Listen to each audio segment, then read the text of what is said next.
Now, going over to the political part of the podcast, you have United Auto Workers expanding their strike against the good old Big Three, striking against Chrysler Stellantis. They're now having 6,800 workers walk off the Ram trunk assembly plant, which, again, the importance of trucks is paramount for the automotive industry. When I say the importance of trucks, I mean internal combustion engine trucks, the ones that are, profitable. The other ones are losing money. For now, again, in the aggregate, over a long-term time, the companies will, in theory, become profitable like Tesla did back in the day with their sedans. Now, with Chrysler, they actually went bankrupt so bad in 2009, in part because of the UAW contracts. Well, they actually bought out by a European company by the name of Fiat, and the new corporate company that owns more brands than you can count is now called Stellantis. So they own Chrysler, which owns Dodge as well as Jeep, which, if you're an American, those are probably the most popular brands. Now, I'm not saying Dodge deserves to go bankrupt again, but they did kill the manual transmission for the truck in 2019. Disgusting. Every vehicle, by default, should have 3 pedals. And in fact, I would actually have a mandate saying they should all have 3 pedals so everyone can learn how to drive properly. You enjoy the experience. You can't desk drive or eat your Big Mac or, 7 extra large soda pop from the 7-Eleven to give you, statistically give you a high frequency of potential of getting diabetes. I should clarify, I don't want to get sued, although that'd be a hilarious lawsuit by 7-Eleven. I don't blame them for their high fructose corn syrup, remember. But nevertheless, I kind of admire Dodge. They had a great vehicle, especially, thanks to the third-party Cummins engine, good old diesel engine, before the government bastardized it with all these mandates to make them unreliable and basically make them disposable. I don't put too much blame on Ram for having to acquiesce to government because the government does have the biggest guns against them. And I do admire them for having this. They were the last truck, the big truck is the Ram 2500. They were the last truck you can get with 3 pedals, manual transmission, the most fun you could ever have. And now, the only truck you can get in the United States, the Jeep Gladiator, is not a truck. Doesn't count, I'm sorry. The last truck you can get in the United States, or the stick shift, also known as 3 pedals, the best vehicle on the planet, is now the Toyota Tacoma, which is a light-duty truck. You can't do a lot of towing on it. So unfortunately, I don't want to say they're canceled, but Dodge, Ram, sort of disappointed. Now, in terms of the importance of what keeps the company's lights on, well, it quite literally is the most important part of an automotive company is the trucks. They lose money on most cars, especially compact cars and cars that are built to a price point, entry-level vehicles.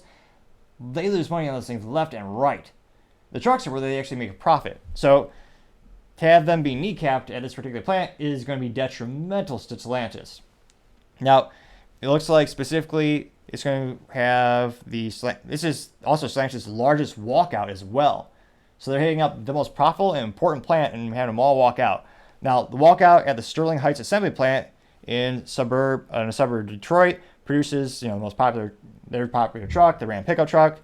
Now that brings the total number of UAW members on strike to about 40,000 members, which I'm not saying it's an easy job to just sit all day with a picket sign, but they're making $500 per week, which again, I think about how hard I've worked throughout my life and how little I got paid relative to $500 per week. I can't fathom getting $500 a week to strike. Now, interestingly enough, what is that, 40,000 members or 40,000 people who are currently striking. And remember, they have a war fund or a chest of about $820 million to $850 million in the bank. So they can sustain the strike for a long time. That's why I don't think the strike is going to end anytime soon. I might be wrong. They have negotiations going around literally every minute of the day, seemingly, with proposals going back and forth between the Big Three and the United Auto Workers. But as of right now, that means every week they're paying their members about $20 million per week because they're paying all the people who are striking. Now, granted, if you're a member of the UAW, that's awesome because, again, for a lot of time, you're just paying your dues to have the UAW elect politicians who ironically destroy your industry with further rules and regulations, and of course also moving you to push you to make EV vehicles, which would mean less of your jobs. The irony is hilarious to say the least. Oh, and also those are the same politicians who cause inflation. Don't get me wrong, both sides cause inflation, but yeah, the past 2 years, the amount of money the government has printed is ridiculous. So that's $20 million per week they're currently spending, and they will be spending after these folks walk off the assembly line. So it's still plenty of lead time they can stay out. Now, the union, of course, put out a statement accusing Stellantis of, quote, the worst proposal on the table, unquote, for wage progression, cost of living adjustments, and other issues. This was according to Sean Fain, the president, when he's putting out a message to the pickup line. Now, interestingly enough, they called the worst proposal on the table Yeah, well, they're also not the biggest in terms of the big three. And I was going to say they also went bankrupt the worst. They went bankrupt so bad a European company bought them out. They're no longer, depending on how you define an American company. I mean, their Stellantis is now foreign. Their headquarters, Stellantis, the big parent, is headquartered overseas. So they have a lot less to offer. It'll be interesting to see a wise old saying I remember from old timey movie. A good rule of thumb is if the movie's in black and white, it's probably worth watching.